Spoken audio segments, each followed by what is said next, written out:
মৰিয়নি নকছাৰীৰ আঞ্চলিক ছাত্ৰ সন্থাৰ ৰঙালী বিহু সন্মিলনৰ লাইখুটা স্থাপন। ৰাজ্যৰ ইমূৰৰ পৰা সিমূৰলৈ এতিয়া বহাগীক আদৰাৰ প্ৰস্তুতি। কুলি কেতেকীয়ে জাননী দিলে কপৌ ফুলে ৰিঙিয়াই মাতিছে বহাগী আহিছে বুলি। অসমীয়াই সাজু হৈছে বিহুটিক আদৰিম বুলি।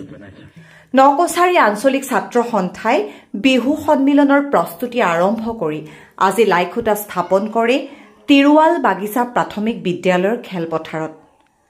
বন্তি প্ৰজ্বলন কৰি লাইখুটা স্থাপন কৰে সেবাৰ প্ৰাক্তন শিক্ষা সচিব কমল জ্যোতি গগৈয়ে। লাইখুটা স্থাপন কৰাৰ প্ৰাকমুহূৰ্তত প্ৰাৰ্থনা জনাই জ্যেষ্ঠ নাগৰিক মঞ্চৰ সাধাৰণ সম্পাদক ঘন লাহনে।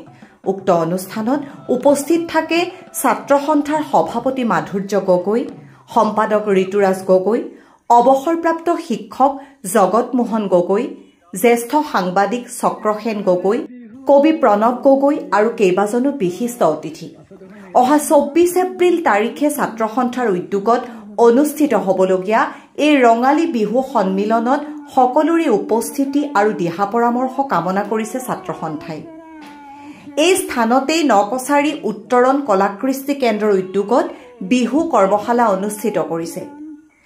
বহুতো কণ কণ ল'ৰা ছোৱালীয়ে অংশগ্ৰহণ কৰা দেখিবলৈ পোৱা গৈছে।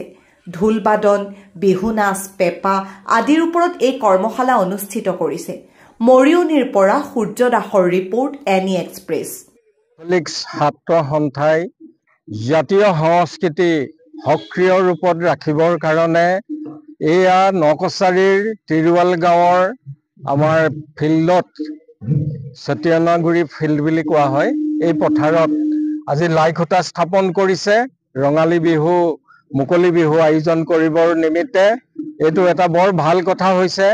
স্থানীয় ৰাইজে আজিকালি ভাল বিহু এযোৰা চাবলৈ ইয়াত পাব আৰু এইটো আঞ্চলিক ছাত্ৰ সন্থাই যি সুবিধা কৰিছে আৰু নকছাৰী অঞ্চলৰ কাৰণে গৌৰৱৰ বিষয় যে ইয়াত আমাৰ যি আচল বিহু, এই বিহু প্ৰদৰ্শনৰ উপৰিও তেখেতসকলে অন্যান্য কাৰ্যসূচী ৰাখিছে।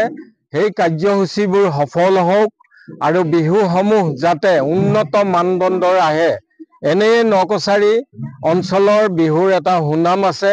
ইয়াৰ আমাৰ বিহুৱা বিহুৱতীসকলে বাহিৰত গৈ সুনাম কঢ়িয়াই আনে।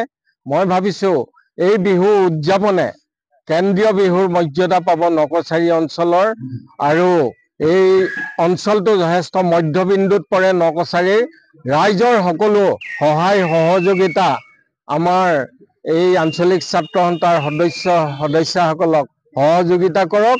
বিহু আৰু আগবাঢ়ি যাওক। অসমৰ উন্নতি পৰিচায়ক আমাৰ সংস্কৃতি ৰঙালী বিহু। ইয়াকে কৈ মই মোৰ একাষাৰ সামৰণি মাৰিলোঁ। ধন্যবাদ।